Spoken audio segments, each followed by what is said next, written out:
2001년 9.11 테러, 2008년 서프라임 모기지, 양쪽 훅, 레프트, 라이트 훅을 얻어맞고 그라피 상태에 있는데 미국 정부가 어떻게 했느냐? 어떻게 했죠?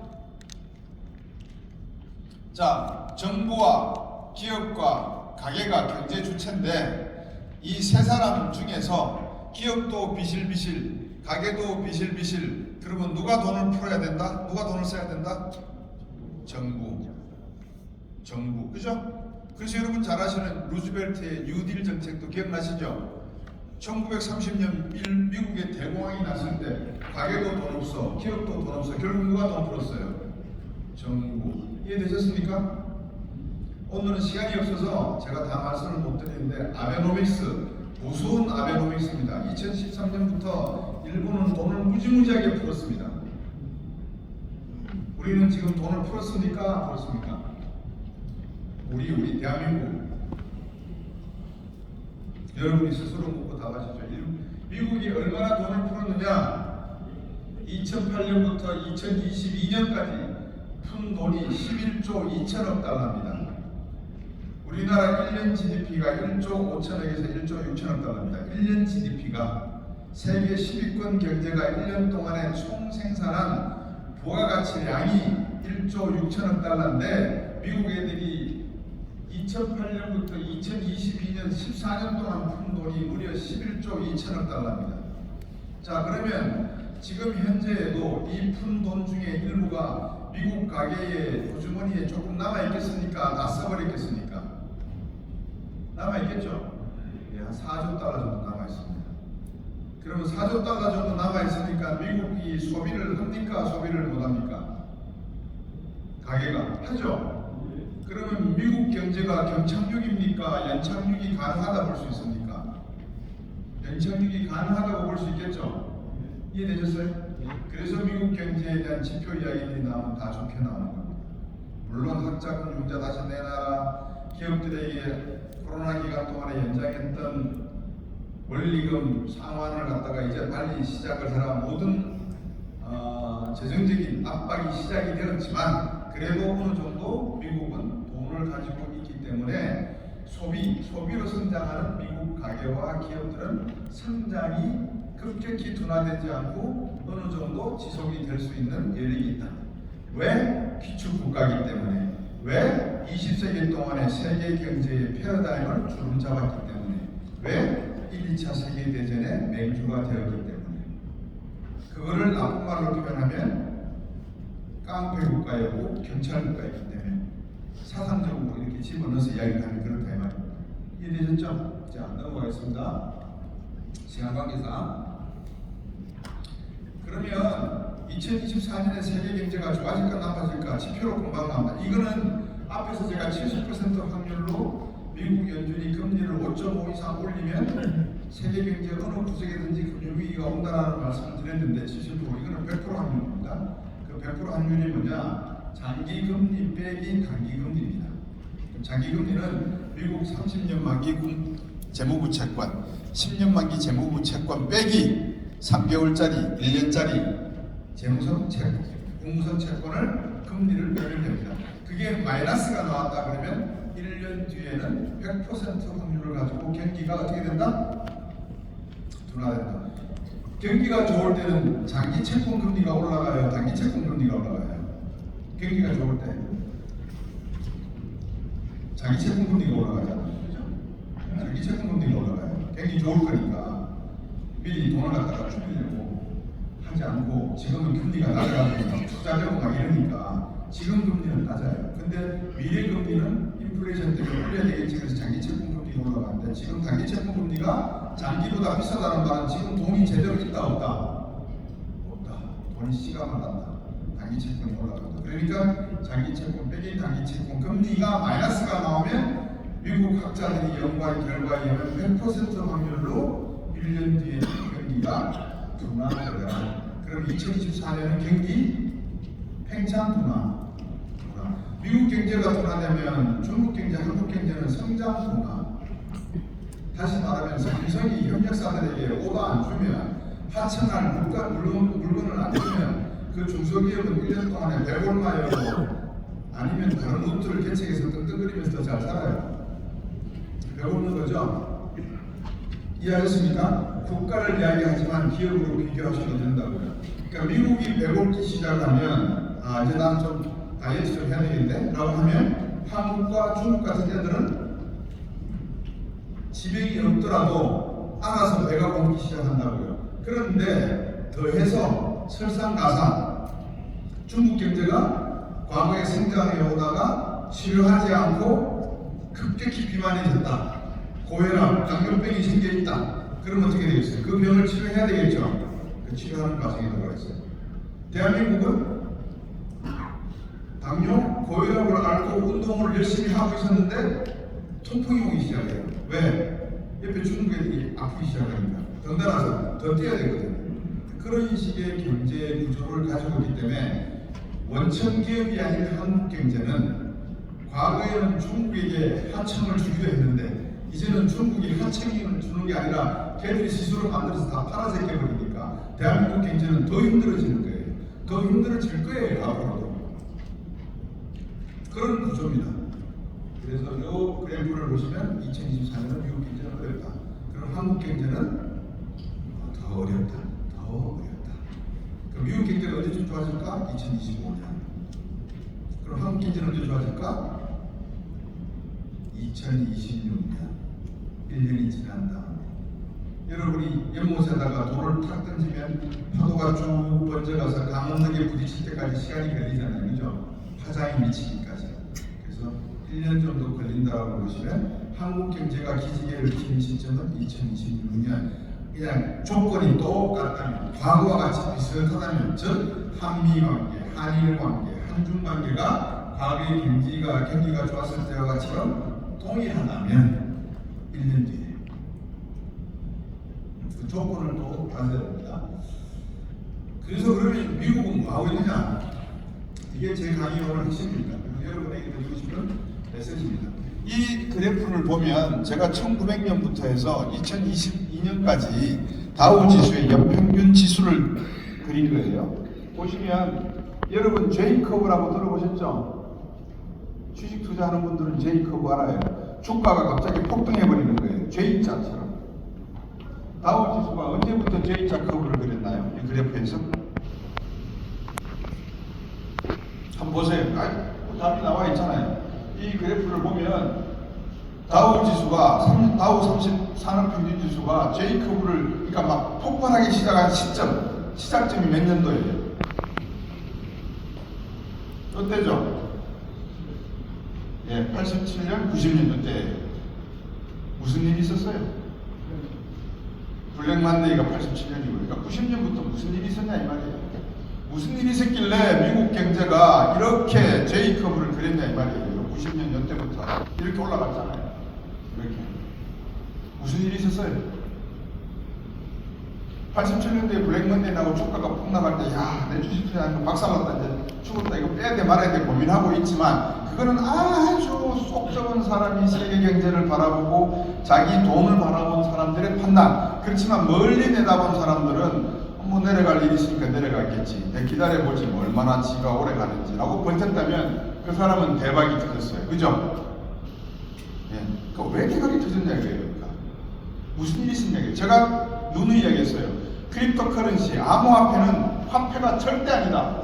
이거는 자산은 되지만 화폐는 아니다. 왜? 통용이 돼요, 안 돼요? 안 돼요. 커피 마시면서 비트코인 단위로 커피를 사 마실 수 있어요, 없어요? 누구도 허락하지 않아요. 그래서 화폐는 아니에요. 근데 사람들이 다 어떻게 생각해요?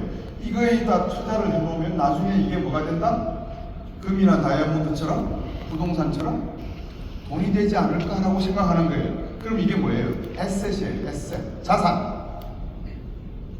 우리 아들 보고 제가 한 달 전에 아빠 대신해서 비트코인 좀 사줘 그러니까 아들이 아빠는 아직도 암호화폐에 빠져가지고 하고 있냐 그래요.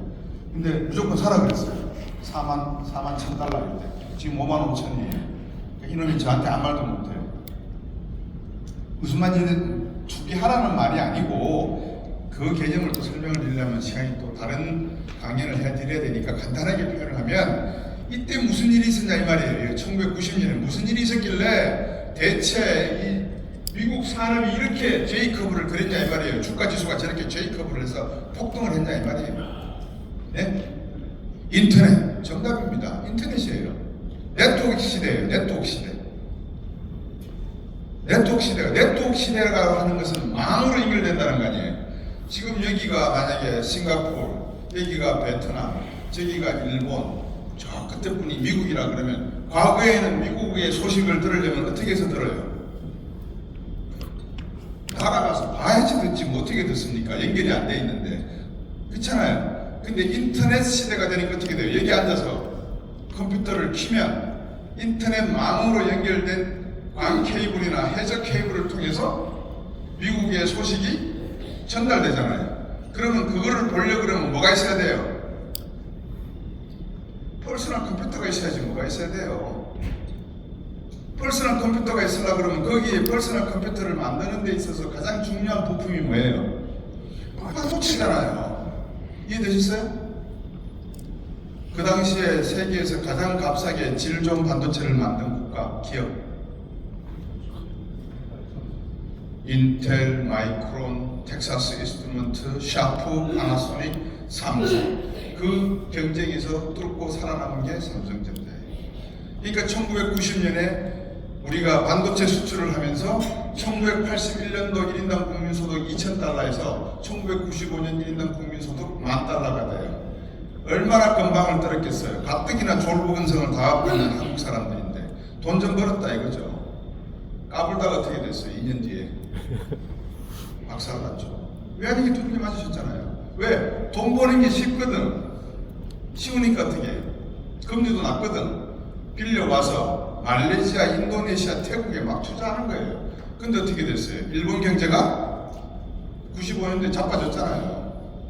일본 경제가 자빠지니까 저거들이 투자한 돈 어떻게 해요? 회수.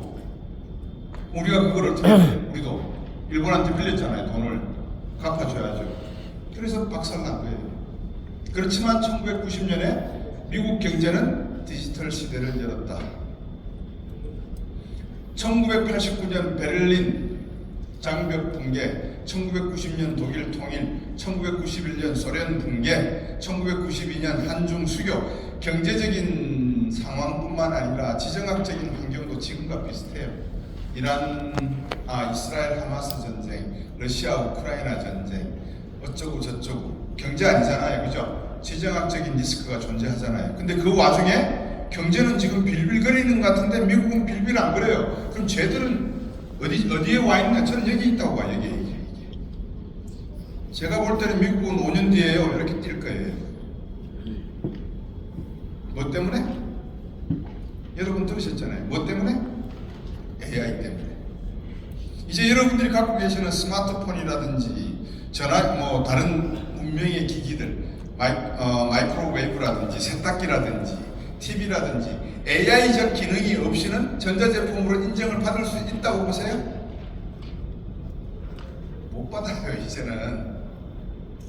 그러니까는 2024년도 웹화 다보스 포럼의 화두가 뭐예요? AI예요. 골드만삭스가 뭘 강조해요? AI예요. 알트만이 이렇게 이야기했어요. 그럼에도 불구하고 AI는 흑백 TV 기술 수준에 불과하다. 그렇다 그러면 앞으로 발전할 역량이 어떻게 돼 있다? 무궁무진하다. 그럼 거꾸로 질문. PC 시대가 열리면서 대한민국에 삼성이라고 하는 반도체 회사가 있었어. 참 운이 좋았어. 1990년도에 이라크, 쿠웨이트 전쟁에 우리가 참전했어. 미국이 감사했어.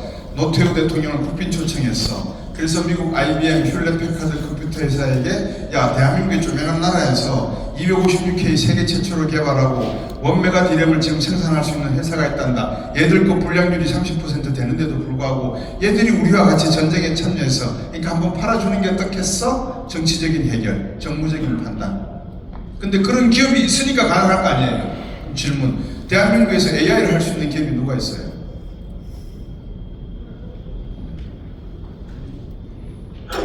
네이버요. 제가 말하는 AI를 할 수 있는 기업이라고 하면 안드로이드나 애플과 같은 OS 시스템을 스스로 창출할 수 있는 기업을 말하는 거예요. 갖다가 끼워 붙여가 조립해서 파는 그런 오리지널리티가 없는 원천적인 기술이 없는 거는 그거는 노매로. 왜? 미국이 중국을 견제하는 건 복사본 때문에 그래요? 오리지널리티 때문에 그래요? 가져가 가지고 원천 기술을 갖다가 우리보다 더 발전시키면 어떡하지? 예를 들면 하얼빈에서부터 시작해서 남경까지 고속철도가 깔리는데 4,000km예요.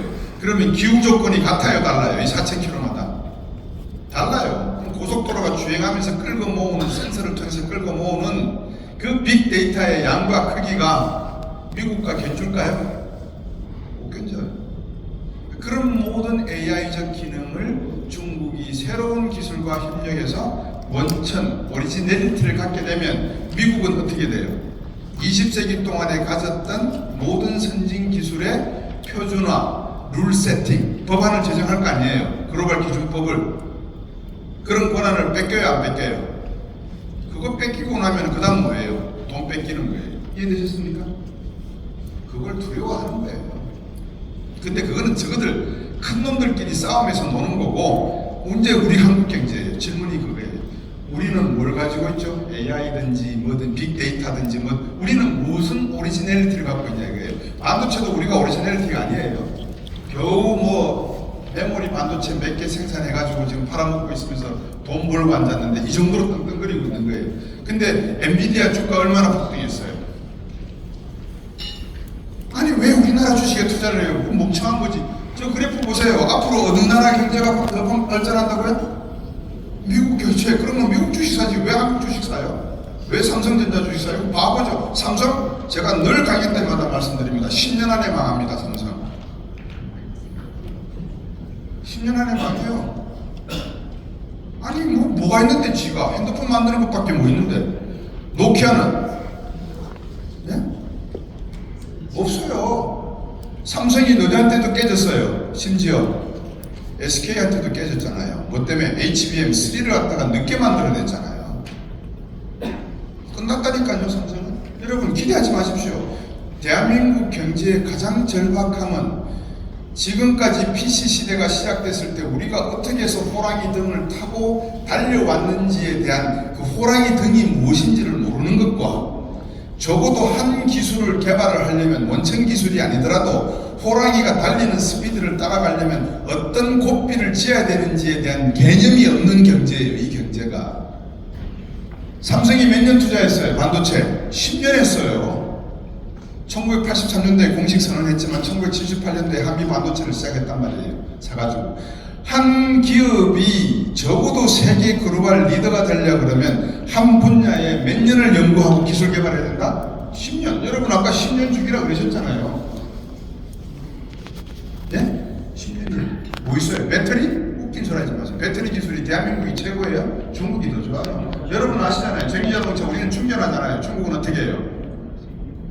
바꿔버리잖아요. 그냥 뚜껑 열어가지고 로봇가 띠끼가 삐 하고 집어넣고 출발 이런 거잖아요.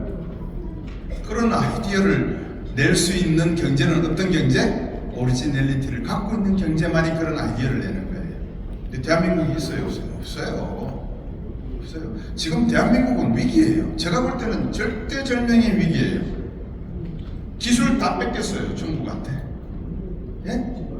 우리가 중국과 경쟁하려면 고가 기술을 가지고 있어야 되는데 하이엔드 제품 기술은 없어요. 죄송하지만. 물론 뭐 하나도 없다는 말은 아닙니다. 그만큼 절박하다 이 말씀을 드리는 거예요. 오해하지 말고 들으세요.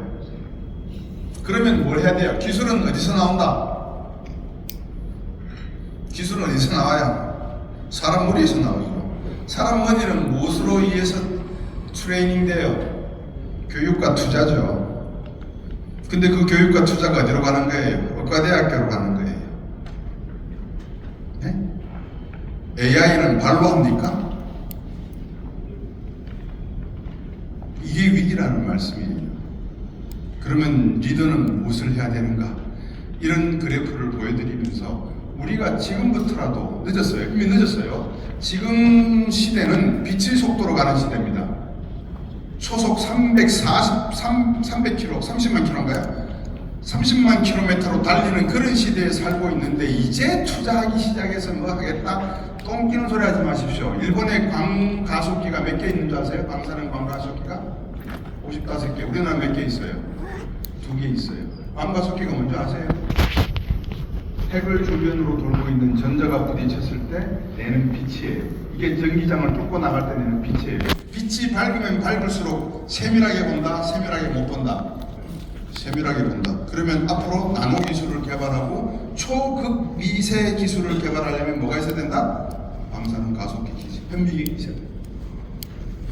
아무것도 몰라요. 여러분, 기업인들이요, 대한민국 기업인들하고 말씀을 나눠보면 그냥 원청 기업으로부터 얼마나 하청을 받고 단가를 얼마나 후려치는데 내가 어떻게 꿈속을 해갖고, 죄송합니다, 꿈속 아니고 어떻게 해가지고 내가 단가를 1원 2원 더 받아낼지 이 머리가 아픈 거지. 대한민국 경제가 10년 20년 뒤에 어떤 모양을 하고 있는지를 걱정하는 사람은 정치도 없고 기업인도 없고 가게도 없어요. 왜? 가게는 죄가 없어요. 왜 그렇죠? 기업이 고용할 데가 없는데 왜 교육을 그쪽으로 해요? 안 그렇습니까? 그거는 누구 책임이에요? 정부 책임. 왜? 대한민국이 어느 방향으로 가야 될지를 가르쳐주는 사람이 없어요. 그런 리더가 없어요. 그래서 우리는 맨날 앉으면은 경제 탓, 정부 탓, 정치 탓 이거 하고 있어요. 그러니까 뭘 해야 돼요? 투자하고 자금 지원해야 돼요. 중소기업 믿어야 돼요.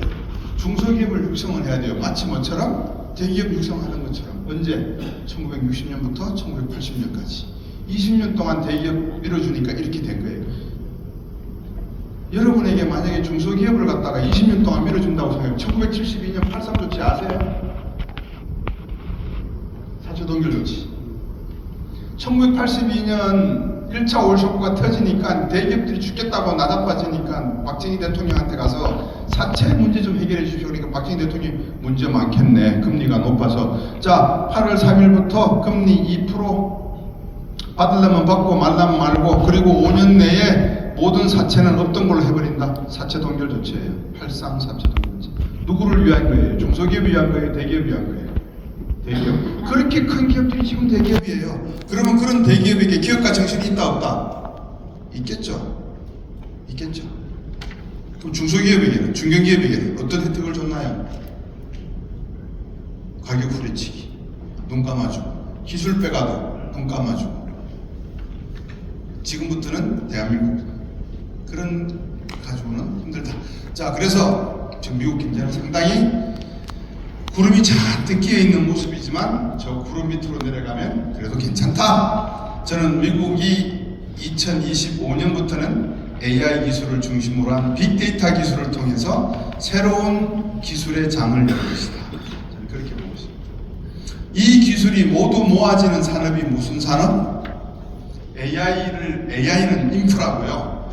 그러니까 데이터가 빅데이터가 막 수천 수만 개의 데이터가 쑥 들어가면 컴퓨터가 매스 프로세서가 CPU가 픽 돌려가지고 답은 이겁니다 라고 딱 알려주고, 이런 모든 체계가 갖추어지는 산업이 이제 앞으로 나올 건데, 이거는 인프라다 이 말이에요. 인프라. 디지털 산업의 인프라다 이 말이에요. 그러면 이 인프라가 응용이 되는 산업은 뭐이겠냐 이거예요. 로봇, 드론, 무인 자동차, GPS 시스템, 그 다음에 양자 컴퓨팅, AI, 이 모든 게 한 곳에 딱 모아지는 산업이 있어요. 그게 뭐냐 여쭤보는 거예요. 뭐예요? 이래요. 여러분들은 제 강의 듣고 난 다음에는 문제의식을 철저히 느끼십시오.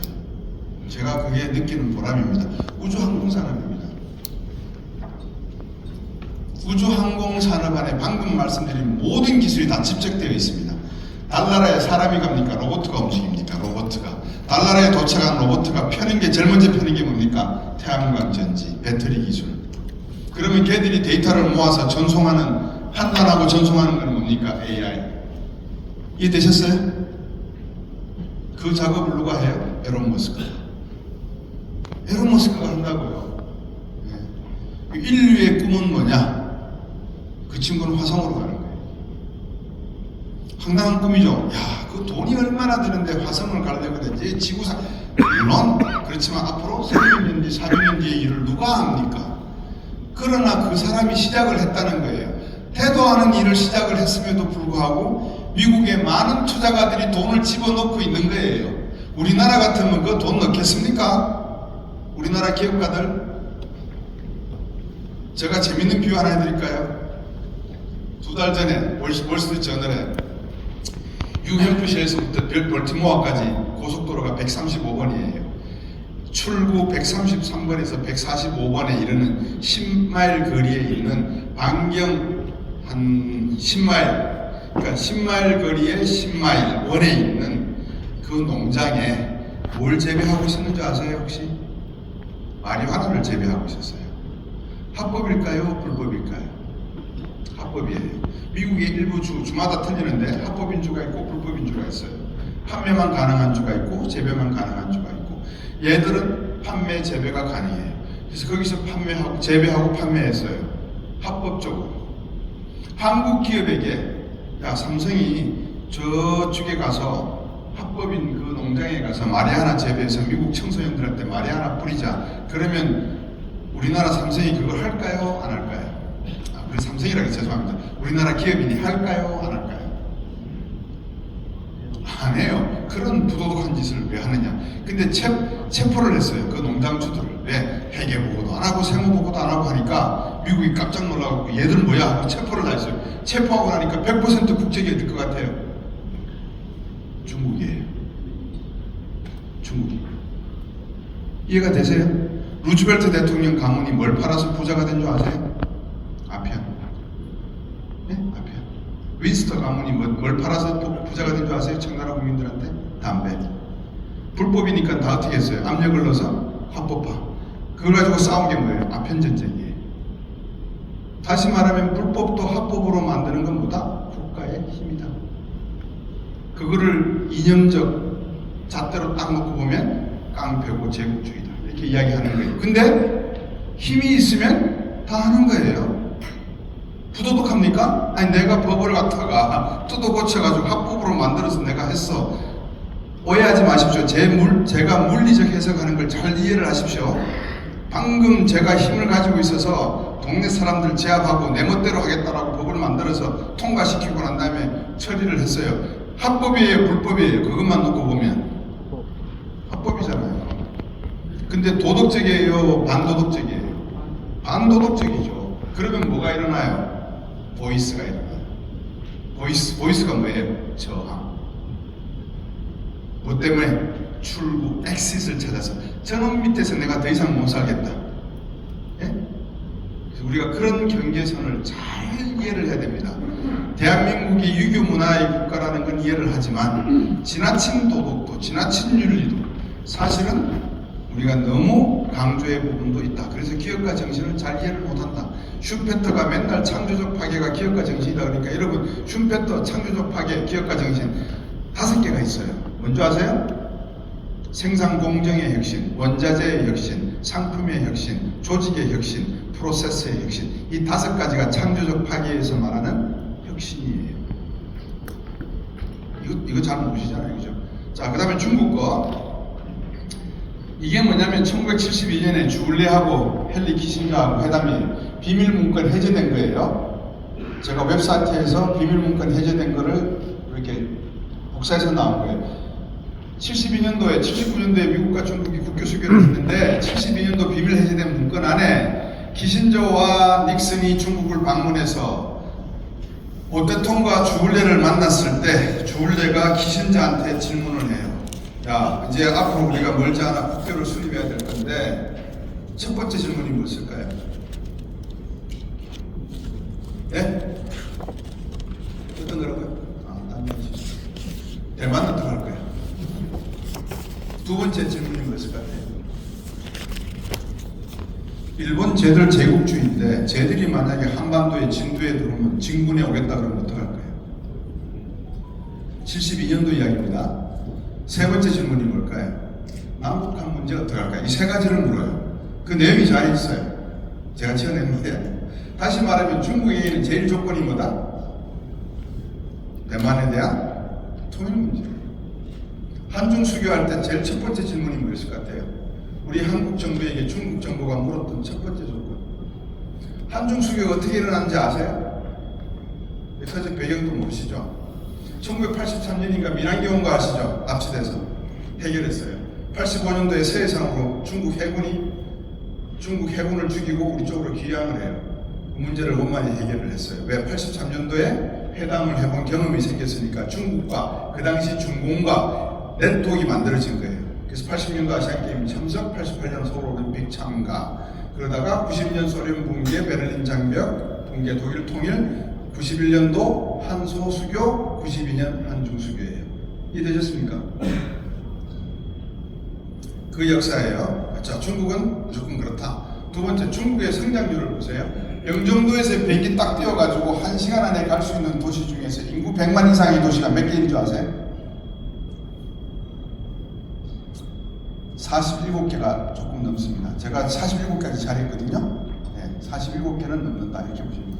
그럼 대부분 3분의 2가 어느 나라 도시예요? 중국이에요. 그럼 중국 해안가에 소득이 얼마나 되느냐 이걸 보십시오. 이게 소득이 무슨 색깔이에요? $10,000 이상이죠? 이게 $10,000 이상이잖아요, 여기가. 맞습니까? $10,000 이상이에요. 여기 대한민국 여기 있잖아요. 영종도가 여기 있고, 이렇게 $10,000예요. $10,000에서 $20,000. 그러면 중국 내에서 어떤 소득? 최고 고소득, 해안가에. 아니, 국가 전략한다는 사람이, 대한민국에 기업한다는 사람들이 어느 도시에 인구가 얼마고 저기는 소비 성향이 어떻고 교육률이 어떻고 저기서의 공산당과의 관계는 어떻고 이런 성장 분석을 안 하고 있다는 건 말이 안 되잖아요. 그죠? 그래서 보십시오. 그럼 여기가 우리의 주 공격 목표예요. 이쪽 지역. 공자의 고향이 여기고요. 이 강태공이 여기서 나라를 만들었고요. 제가. 여러분 역사 많이 아시잖아요. 중국 경제가 앞으로 이렇게 성장할 거라고 해요. 자, 중국 경제가 어디가 제일 섹터가 크냐? 산업, 생산, 재무, 그 다음에 금융이에요. 여기 보시면 기타가 18조 위안인데 1위가 산업 부분이고 2위가 파이낸스 부분이에요. 그러면 미국은 이 도표를 놓고 봤을 때 중국에게 산업 생산을 경쟁하려 들겠어요? 돈 장사하는 걸 가지고 경쟁하려 들겠어요? 돈 장사죠. 아니 피 땀 흘리지 않고 돈놀이 하는 게 최고 부하가치 만드는 거 아니에요? 그 중국은 알아요, 몰라요?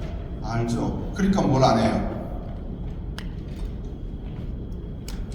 한 국가가 주식시장을 부흥을 시키려면 주식시장에 들어오는 외국 자본이 들어왔다가 나가는 걸 자유롭게 허락해야 된다, 허락하면 안 된다?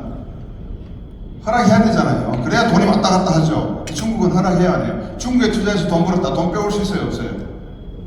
못 빼오잖아요. 그러니까 중국에 투자를 안 하는 거예요. 왜? 자기들 생각이 이제 이게 앞으로 커질 건데 이 파이낸스가 자기들한테는 가장 중요한 산업인 거예요.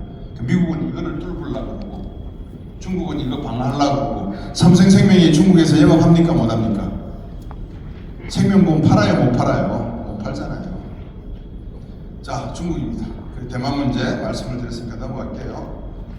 요약 정리해드리면 20세기는 자유민주주의, 사회공산주의, 경제는 시장경제, 자유무역, 계획경제, 사회문화적으로는 글로벌 경찰국가와 정서적 혼란, 수정주의의 대립이었으면 21세기는 이제 미국과 중국 간의 대립인데 미국은 국가 민족주의로 가고 있고요. 트럼프 시장경제와 보호무역을 유지하고 있고요. 사회문화는 정서적 혼란이에요.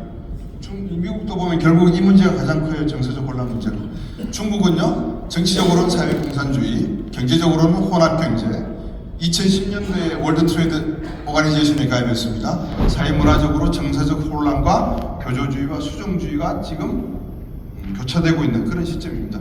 그러면 세계 경제에서 양대 국가의 패러다임이 흔들린다, 흔들리지 않는다. 현재 흔들리죠. 흔들릴 때는 우리에게는 기회다, 위기다.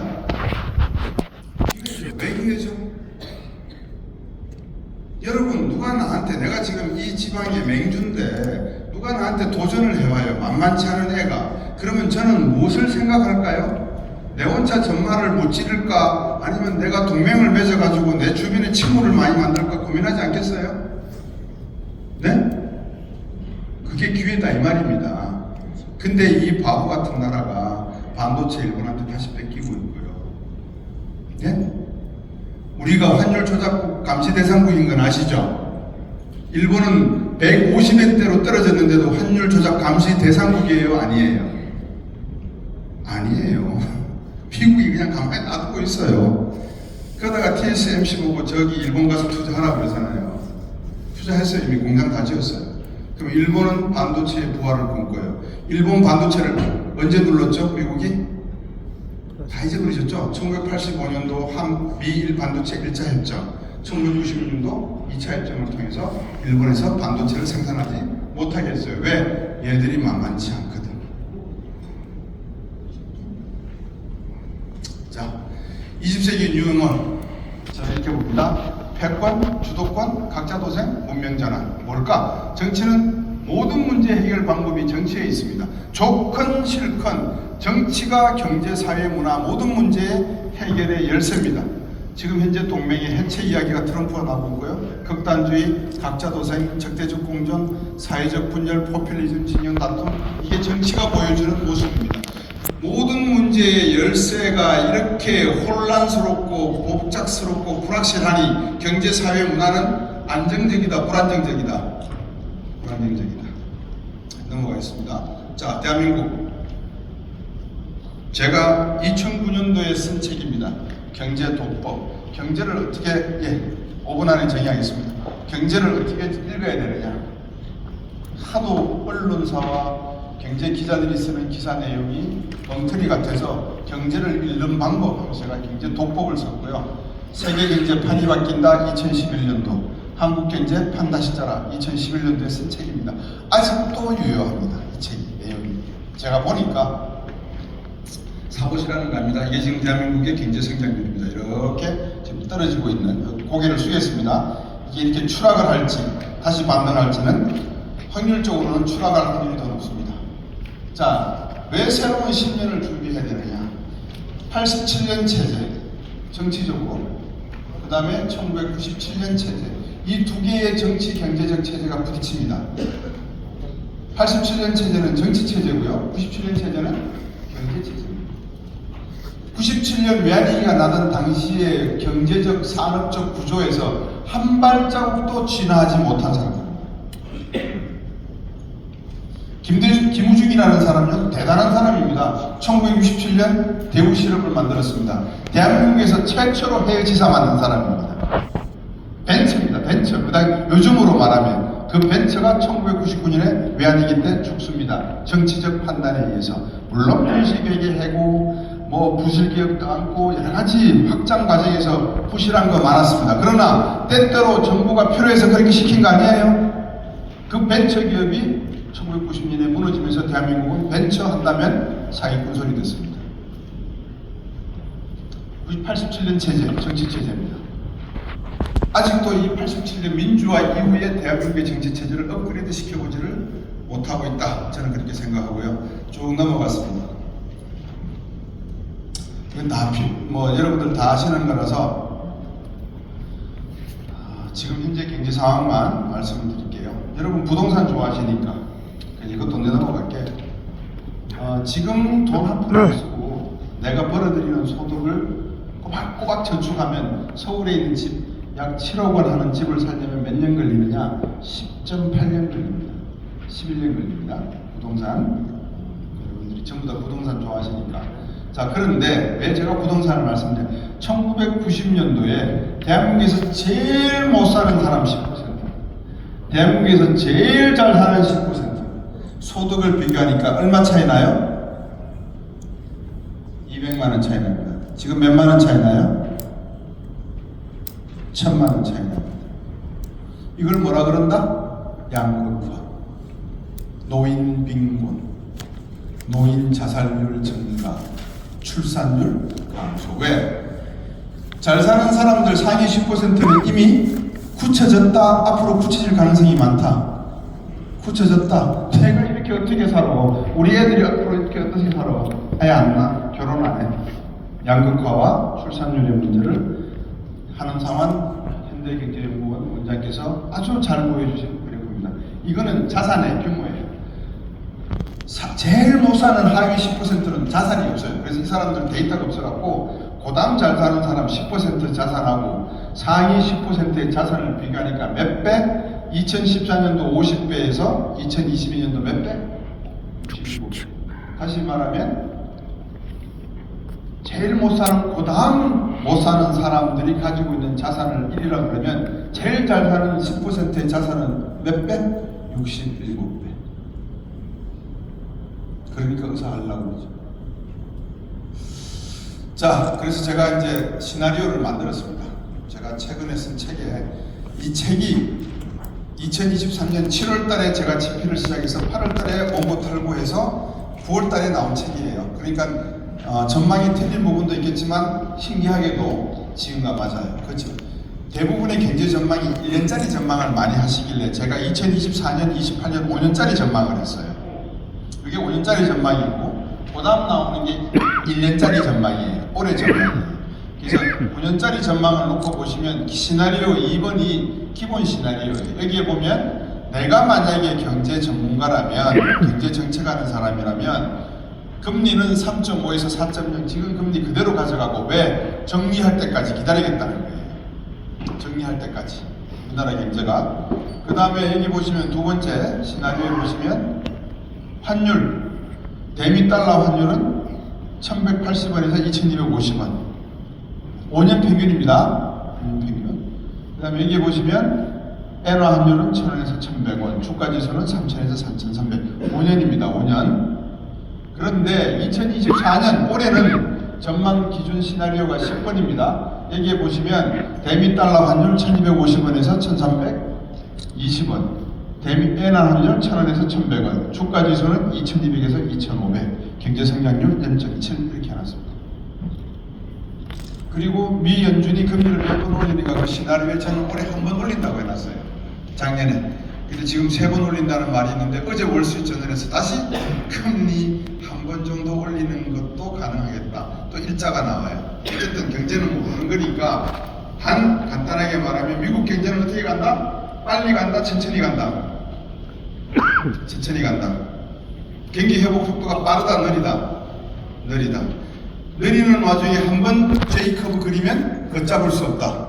우리가 따라갈 수 있는 기술이 있나 없나 그것만 여러분 스스로 묻고 답하시면 됩니다. 없다 그러면 그 기술을 지금이라도 만들어야 됩니다. 그런데 그 가능성, 확률이 매우 낮다. 왜? 의대 정원 2000명 이야기를 하고 있습니다. 과학자 양성 10만 양성 다이men설이 아니라 의대 정원 2000명 그러니까 제가 이건 아닌 것 같아요. 그래서 여러분들께서 중소기업에서 힘을 내야 됩니다. 어떻게 힘을 내? 말로만 힘내셔 아니에요. 자금 지원해드려야 돼요. 그리고 여러분들이 만든 기술은 보호해드려야 돼요. 과학기술. 그리고 여러분들은 뭘 하셔야 돼요? 기업가적 정신, 창조적 파괴를 통해서 새로운 산업을 일으키셔야 돼요. 여러분들이 그걸 하지 않으면 정부가 되었건 대기업이 됐건 여러분들을 이용해 먹고 악용해 먹을 생각만 하지 여러분들과 협력할 생각은 절대 안 한다는 거예요. 왜? 인간은 누구나 다 그러니까. 본능적으로 편한 게 좋은 거니까. 마치겠습니다. 감사합니다.